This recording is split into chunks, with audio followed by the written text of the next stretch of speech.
Hello दोस्तों, मैं आपको सुनाने जा रहा हूँ आज की कहानी बलात्कारी का प्यार भाग 30। आदित्य, मुझे एक बात समझ नहीं आई कि तुम अब तक मिस कैसे हो।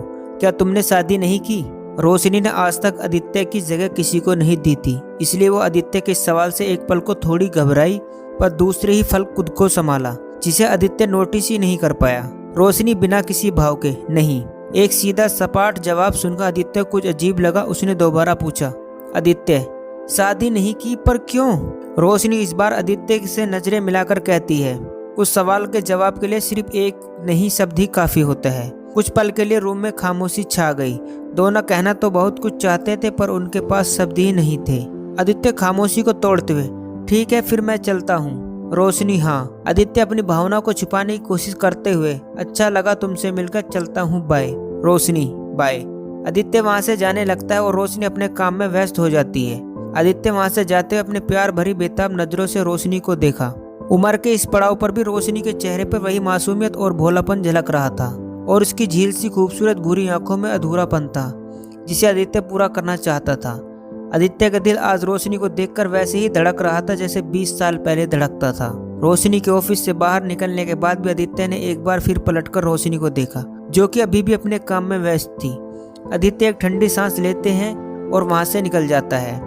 जब रोशनी को कंफर्म हो जाते कि आदित्य अब रोशनी को नहीं देख रहा, तब रोशनी आदित्य को नम आंखों में कई सवाल लिए जाते हुए देखती है। आज आदित्य ने सिर्फ रोशनी के ऑफिस में ही नहीं बल्कि उसके दिल में भी दस्तक दिया था, जिसने एक बार फिर रोशनी को सोचने पर मजबूर कर दिया था।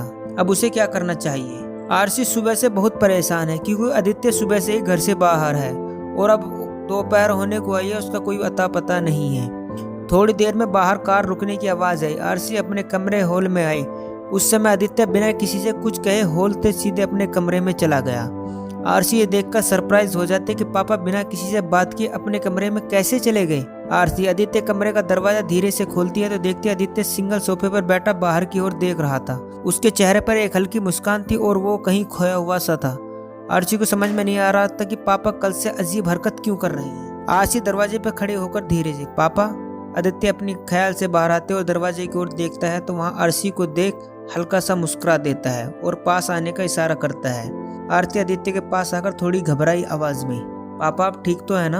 आदित्य आचार्य से, हाँ मैं बेटा ठीक हूँ। ऐसा क्यों पूछ रही हो? आरसी, कल से आपको काफी डिस्टर्ब देख रही हूँ मैं, और आज सुबह भी आपने बिना किसी को कुछ बताए बाहर चले गए। आदित्य को एकदम से लगता था कि वो इस बात पर ध्यान ही नहीं दिया कि वो आरसी से क्या कहेगा, कि वह किससे मिलकर आया है और क्यों। आदित्य को सोच में डूबा देख आरसी उसे कंधे को हिलाते ही पूछती है, आरसी बताइए ना पापा। आदित्य अपने ख्याल से बाहर निकलकर, हाँ कुछ नहीं बेटा, बस यूं ही थोड़ा ऑफिस का टेंशन, बस और कुछ नहीं। आरती आदित्य पर शक करते, सच में यही बात है ना पापा?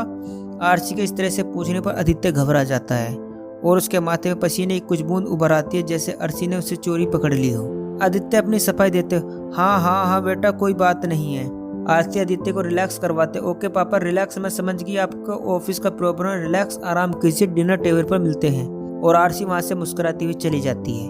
पर आदित्य के कमरे के बाहर आकर उसे एक्सप्रेशन बदल जाते हैं और वो कुछ परेशान होकर सोचती है, आखिर क्या हुआ है पापा को? वो जरूर किसी बड़ी प्रॉब्लम में है, वरना वो इस तरह से मुझसे बात नहीं छिपाते। पता लगाना होगा, और वहां से चली जाती है। इधर आरसी के कमरे के जाने के बाद आदित्य थोड़ा रिलैक्स हो जाता है और दूसरे ही पल सोचता है कि आदित्य और आरसी से बात छिपा लिया, लेकिन आगे कैसे छिपा पाऊंगा। तभी उसे एक ख्याल आया और अपने फोन निकालकर कॉल करता है। आदित्य, हेलो नरेश, क्या होगा आगे? क्या नरेश हेल्प कर पाएगा आदित्य की? क्या आरसी को पता चलेगा आदित्य का काला सच? जानने के लिए पढ़िए अगला।